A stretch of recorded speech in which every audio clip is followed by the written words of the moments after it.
I found myself recently a little bit tired of just using post-it notes and DIY labels to label things that I had around the house, particularly food containers and that kind of thing. So I thought I'd get myself something like this. It's a label maker made by Brother that is effectively just a small little thermal printer, so it can print text and graphics. And I thought this would be really cool. However, as you can see on the device itself, there isn't any keyboard or any way that you can actually put in the detail of the labels that you want to create. And instead, you use an external device to program what it is that you want to create the label from. So in this case, I thought I'd use a little Pi Zero. Now, all of this ended up being way more difficult than it really should have been. And it led me to discover that I could use Docker to create an environment where older devices can run really well, even if that device isn't supported by the latest operating systems. Let me show you how.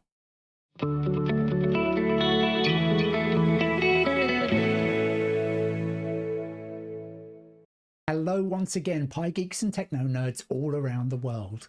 My name's Jeff, and I'm an IT professional who's been in the industry for over 30 years. I've been using Raspberry Pi since they first came out, and I wanted to share with you some of the projects that I've done over the years. If you like what you see on this channel, hit that thumbs up button, subscribe if you want to see more, and hit that notification bell so you can be told when I put a new video out.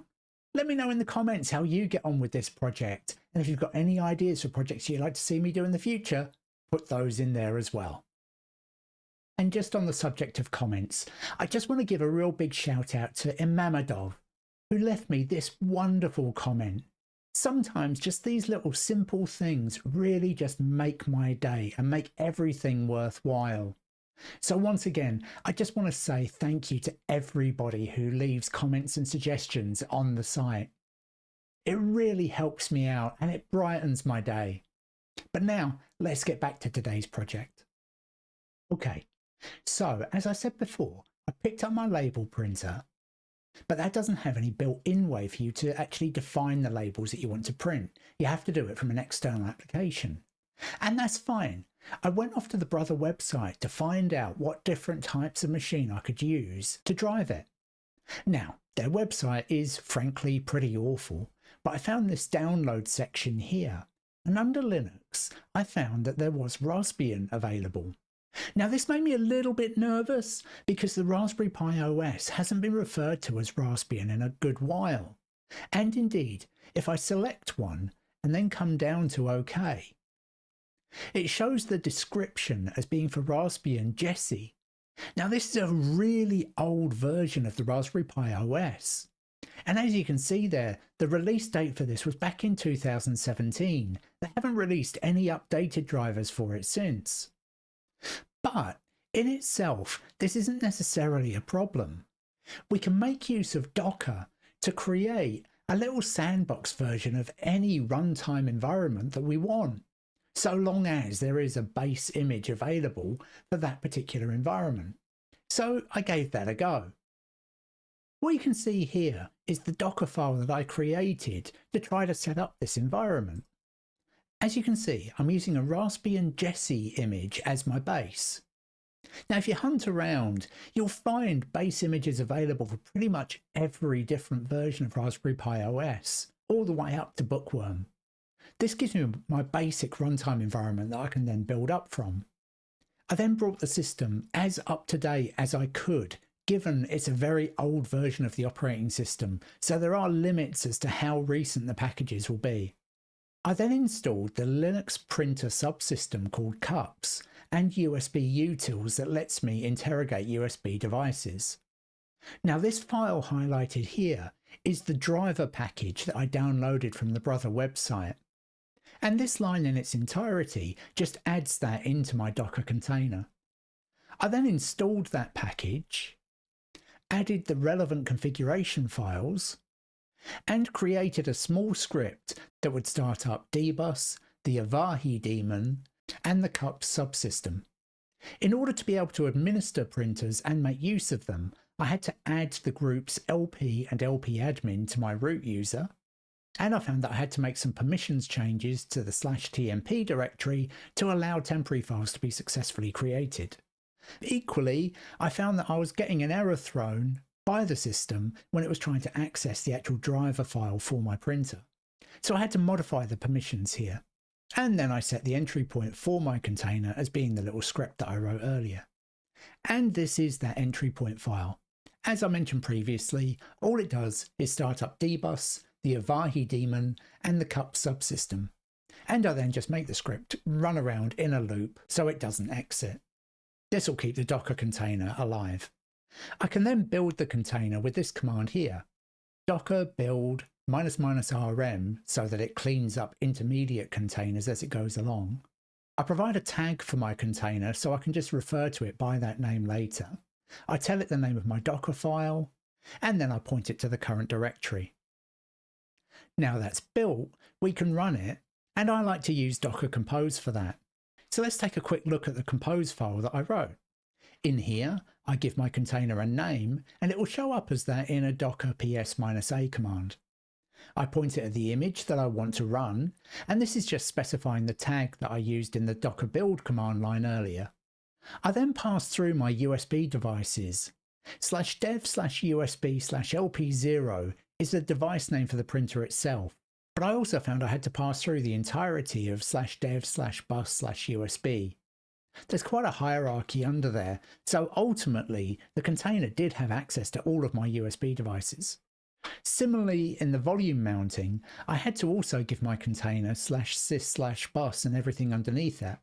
And on the assumption that everything worked okay, I just provided this directory here that's just got some sample content in it. Now the cup subsystem does provide a website where you can monitor printers and control them, and that's available on port 631. So I also exposed that port out of the container. And we can then just run up the container with docker-compose -f ql700.compose up. And now that's all running, I should be able to get to the cup's website. And we can see that here. Now if I go to the maintenance area and I say print test page, this sends a test page job off to the printer. Now that says it's completed, and we can see that in the completed jobs here, that thinks that's completed just fine. However, if I now switch to show you what the printer's actually done, you can see it hasn't actually printed anything. Now, in a separate tab in my terminal window here, I'm going to try to use the command line to then print something out. So first off, I have to jump into the container, and I do that with docker exec -it to give me an interactive session, the name of the container, which is ql700-cups, and then the application I want to run. In this case, I want to open up a bash shell. Now with these two commands, I should be able to create a little test printout. And you can see it's saying that it's scheduled that. But you can also see that the printer has done absolutely nothing. If we go back to the website, you can see that my job was indeed scheduled, and once again it claims to have completed successfully, yet it hasn't printed anything. And so this got me wondering, have I just wasted my money here? Is there actually no way that I can get this to run with a Raspberry Pi? Is everything just too old? Why isn't my Docker container working? So for a little bit of time, I was really frustrated. But then I came across this website here. It's a project that was done by DesignSpark back in 2018. And the idea is to use a Raspberry Pi to drive a Brother QL700 label printer. Perfect. Now this does it in a very different way. This uses a Python API provided by Brother to drive the label maker. So I thought, hey, let's give this a go. Now, in some ways, this project has exactly the same problems as I had with the original container. All of the software that it's referencing in here is quite old. After all, the project was put together in 2018. Now, the most important part of this software was getting the right Python version and all of the dependencies for that lined up, as opposed to the actual runtime operating system itself. And so I found I was able to use a Bookworm Docker image as the base. Just like normal, I then just brought all of that up to date. And I then installed the Python 3 environment along with all of the build tools that are necessary to build software on a Raspberry Pi. I then created a directory within the container to contain all of the source code for the DesignSpark project. Now, all of this next part here, I've actually had a lot of trouble with. I wanted to use pyenv to ensure that I was always using Python 3.11.2. Now, this is the version of Python that currently comes with this particular flavor of Raspberry Pi OS Bookworm. And I found that the software works well with it, and hence I wanted to freeze that and make sure that I always used 3.11.2.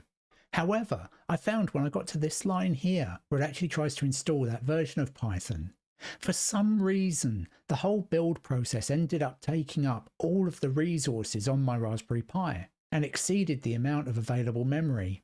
Now granted, on a Pi Zero, this is really tiny at 512 megabytes. So maybe it was just a bit too ambitious trying to do this on a Pi Zero. However, since the Python 3 runtime that I get with Bookworm right now is 3.11 anyway, it wasn't actually a huge problem. It just may trip me up down the line. So right now I've got this little bit commented out, but if I find a solution for this, I'll update this Docker file in my GitHub. And I'll leave it in there so that you can see what I'm trying to do for reference. In this next part, I then create a virtual environment for my Python software. Now this has another advantage in that once it's built, it is bound to that specific version of Python that you've got installed. So after this point, it doesn't really matter if the version of Python changes that's provided by Bookworm, and if that creates any incompatibilities. Within my container, I will have a very specific version of Python running, which is exactly what I want. Now, building this project actually requires an awful lot of dependencies to be provided. And these are all at the system level. These aren't all Python things. And I just found out by trial and error exactly what I needed. I then created a requirements.txt file that lists out all of the specific requirements I need for this project. Now, there's not many of them, but this brother.ql package is the thing that really provides all of the magic. And I wanted this specific version purely because I know it works. Moving back to the Docker file, I then just run that requirements.txt file through pip install, and that then just goes ahead and installs all of those dependencies. Now, I then found there was one incompatibility that's crept in over the years. There's this one file here within that brother.ql library, and that's assuming that there's a specific attribute available within the pillow library called anti-alias. Now in Pillow, that's actually been replaced with Lanczos. It actually does exactly the same thing, but it's just the attribute's been changed. So I run this line of code here that actually does a search and replace operation within that particular Python source file and replaces the text anti-alias with Lanczos. And I finally add the LP group to the root user so that root can make use of the printer. Now there is a bit more to this Docker file. I'll go through that a bit later. This actually gives us everything we need to begin. Now, just like for my previous command line attempt, I've created a Docker compose file to run this up. Just like previously, I give my container a runtime name, in this case QL700, and an image name. Now I haven't actually built the container yet. I'll do that in just a second. But this is the tag that I'm going to use. And just like previously, I then have to pass through all of the devices and the volumes that I need in order to allow the container to access the printer. Now this port section is enabling access to a web form that I haven't talked about yet. I'll talk about that in a little bit. We build the container in exactly the same way as before using this command here. Docker build --rm -t, the tag that I want to apply to my container, -f, the name of the Docker file, and dot representing the current directory. Okay, so now that's all built, let's go ahead and try to run it. I'm going to do that just like before by running docker-compose -f ql700.compose up. Now that's running, I'm going to switch back to my other tab and use that same docker exec command as I used before to get a session within the container itself. So docker exec -it ql700 which is the name I gave the container in my compose file, /bin/bash. Now, in order to test this, I just created myself a test label within GIMP. Now, I configured this to be 62 millimeters wide because that is the width of the label paper that I've got within my printer. And then I made it 25 millimeters tall, and I just put the word test in the middle. I've now transferred that image onto my Raspberry Pi, and I've copied it into the container as /tmp/pics/testlabel.png. Now, before we can print this, we've got to convert it into a PostScript format, and this Python library that Brother provide gives us the ability to do that. Now, once everything's built, this will go into our virtual environment along with all of its requirements. So I have to provide the full path to it. I then provide the model name of the printer as a parameter, the full path to my source image. I then tell it that my label paper is 62 millimeters wide and that the file I want to create is called testlabel.bin. Now, if I run this, I can now find my testlabel.bin file, and I should be able to print it now with this command.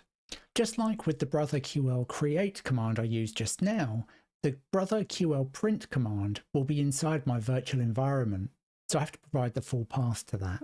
I then say that we want to print out our testlabel.bin file, and I provide the name of the device that this has to go to, in this case /dev/usb/lp0. Now if I hit enter on this, we should see our label print out. And there, you can see the printer has actually spat it out. Let me go and retrieve that, and we can take a look at the end result. And here is the label that it's created. As you can see, it's printed out absolutely perfectly. Now, I mentioned earlier that there's also a little web interface that Brother provide as part of this whole library. So let's go and set that up. Now I've stopped my container and I'm back here within the Docker file. Let's take a look at the end of it. To set up the web form, I create myself a new working directory and I grab the source code for the web form. I move into the directory that contains all of the code, and then I use the requirements.txt file that's provided in there to install all of the Python dependencies. There's a config file that you have to provide. A template for this is within the GitHub source, but you have to edit it for your specific model of printer. So I've had to make a few changes here. So what I do is I add in my own version of config.json. The website also makes use of an application called fc-list to list all of the available fonts. So I have to install the font config package as well. And I then set up running the web server as my actual entry point into the container. So when it was running before, it was actually running this. So now I'm just going to run up the container again. And now that's running, let's go and take a look at the website. And you can see that right here. It's really simple. You just open up label size and you tell it what size of paper that you have installed. In my case, 62 millimeters. You can then say the orientation of your label as standard or rotated. So if you wanted to print something that was quite big, you could actually rotate it sideways and make it as big as you like. For the purpose of this, I'll just leave it though in standard. Now within the font settings here, there's not a lot of fonts available. But I always think this Deja Vu Sans bold font actually works pretty well. And you can then set the alignment within the label. I just want to keep that centralized. Within the detailed settings, you can set up some margins as well.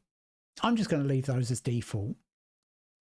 Within the label text, you can then just type in anything you like, and you can see the preview on the right hand side there of what it's going to look like.